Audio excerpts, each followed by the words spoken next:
Good evening everyone, my name is Pradeep Singh and here we are to demonstrate the practical drawing the BH curve and the determination of the hysteresis loss. Here I have my friends with me starting. My name is Parul Singh. My name is Prachi Sahu. My name is Pradeep Davar. My name is Pankaj Tarole. So now the aim and apparatus demonstration will be given by my friend. Okay, start. The aim of the experiment is to draw the pH curve and the determination of hysteresis loss. Okay. And apparatus required: the digital storage oscilloscope and the hysteresis curve demonstrator. Voltage selector is given in it, and the phase. Ferromagnetic material iron is given, and the connecting wire is connected with the digital storage oscilloscope in which pH curve will be obtained. Here in this practical, the theory includes the paramagnetic, diamagnetic and the ferromagnetic materials difference and the magnetic susceptibility or the sensitivity of the material or the polarization of the material, which is simply can be determined by this apparatus and how fast the polarization of the material can be obtained. Here we have the three types of the magnetic materials, which are the diamagnetic, paramagnetic and the ferromagnetic.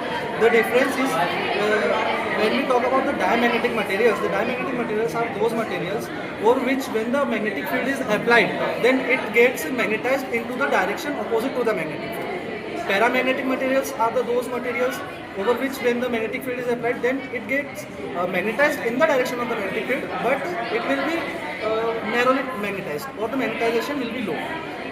And the ferromagnetic materials are those materials which when the magnetic field is applied over it, then it gets magnetized in the direction of the magnetic field, and they are very highly magnetized materials. So here in this experiment we have taken the ferromagnetic material, which is iron.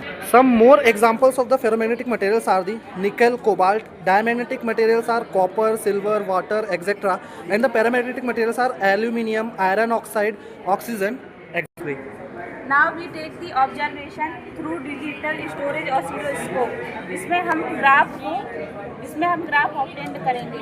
इसको पहले हम default setup पर set करेंगे और उसके बाद acquire को click करके इसमें टाइम मोड को हम रोल पर सेट करेंगे.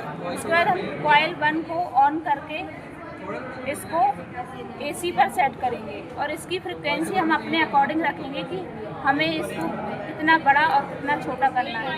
उसके बाद हम कॉइल 1 को ऑफ करके कॉइल 2 को ऑन करेंगे, इसको DC पर सेट करेंगे और इसको जितनी हमने फ्रिक्वेंसी कॉइल 1 के लिए ली है उतनी ही फ्रिक्वेंसी हमें कॉइल 2 के लिए भी देनी पड़ेगी. अब इसके बाद हम दोनों कॉइल को ऑन कर देंगे और इसमें हमें चेक करना है कि जो कॉइल 1 की फ्रिक्वेंसी है वो कॉइल 2 की फ्रिक्वेंसी दोनों ही मर्ज करनी चाहिए एक दूसरे को. इसके बाद हम एक्वायर को क्लिक करेंगे और टाइम मोड पर जाके इसको एक्सपायर पर सेट कर देंगे और हमें एक ग्राफ ऑब्टेन हो जाएगा. अब इसके वोल्टेज को हम अपने अकॉर्डिंग सेटअप कर सकते हैं. यदि हमें एक्स एक्सिस के थ्रू इसका वोल्टेज बढ़ाना है तो कॉइल 1 का वोल्टेज हम बढ़ा और घटा सकते हैं. यदि हमें बाय एक्सिस के अलाउंग करना है तो कॉइल 2 के वोल्टेज को हम बढ़ा और घटा सकते हैं और यह जो ग्राफ हमें मिलेगा वो लीफ के फॉर्म में ही मिलना चाहिए. हमने कॉइल 1 का वोल्टेज 2 वोल्ट सेट किया है और कॉइल 2 का वोल्टेज 10 वोल्ट पे सेट किया है और हमारा रिक्वायर्ड ग्राफ ऑब्टेन हो गया है. अब हम इसको ट्रेस पेपर के थ्रू ट्रेस करेंगे. सबसे पहले तो एक वायर एक्स एक्सिस के बीच केंद्र के सेंटर में रखना है और इसी में बीचों बीच ग्राफ बनाना है.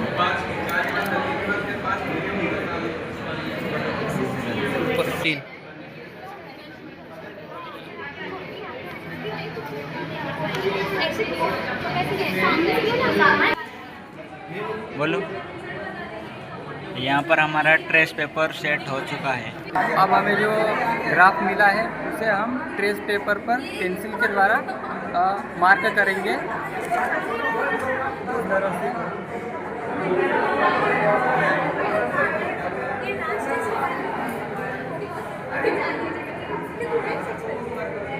आप निकाल रहे हैं वो पत्ती जैसा ही दिखना चाहिए. नाउ एनोदर ऑब्जर्वेशन लेते समय हमें AC वोल्टेज को जो हमने कर्व अभी ट्रेस करके निकाला है, देन अब हम उसका graphical representation and graphical values समझ लेते हैं। ठीक है, एक्स एक्सिस के अकॉर्डिंग हम एच लेते हैं। H is the magnetising field, okay, मतलब कि external field applied over the substance और फेरोमैग्नेटिक मटेरियल। बी जो है हमारा मैग्नेटाइजेशन है, और जो मैग्नेटाइजेशन का मतलब होता है जब एक्सटर्नल फील्ड किसी भी मटेरियल पे अप्लाइड होती है तो how fast it get polarised towards the magnetic field. If it is a ferromagnetic material then it will be polarised towards the magnetic field. Now this is the centre. यहाँ से जब magnetising field जो हमारी है या magnetic field जो है वो अप्लाई होना चालू हुई तो हमारा जो फेरोमैग्नेटिक मटेरियल जो कि यहाँ पे हमने आयरन लिया है वो धीरे धीरे करके मैग्नेटाइज होना चालू हुआ। And at a certain point time lag की वजह से वो सैचुरेशन पॉइंट पर आ गया। ये जो पॉइंट है यहाँ पर हम इसको ए नाम देंगे, जो कि सैचुरेशन पॉइंट है हमारे मटेरियल का, सैचुरेशन पॉइंट।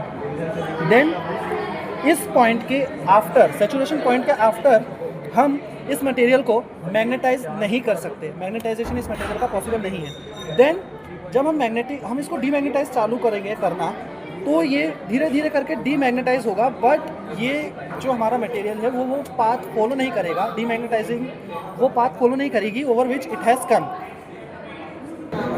यहाँ पर जब हमारा सब्सटेंस डीमैग्नेटाइज चालू होना स्टार्ट हुआ एंड देन जब हमारी H जो कि हमारे मैग्नेटाइजिंग फील्ड है उसकी वैल्यू 0 पर आई, तब हम देख पा रहे हैं कि जो हमारा मैग्नेटाइजेशन है वो कम्प्लीटली 0 पर नहीं आया है। सो जो डिफरेंस है 0 से लेकर, हम इस पॉइंट को नाम दे देते हैं B, जो डिफरेंस है 0 से लेकर B के बीच का, इसको हम कहते हैं रिटेंटिविटी।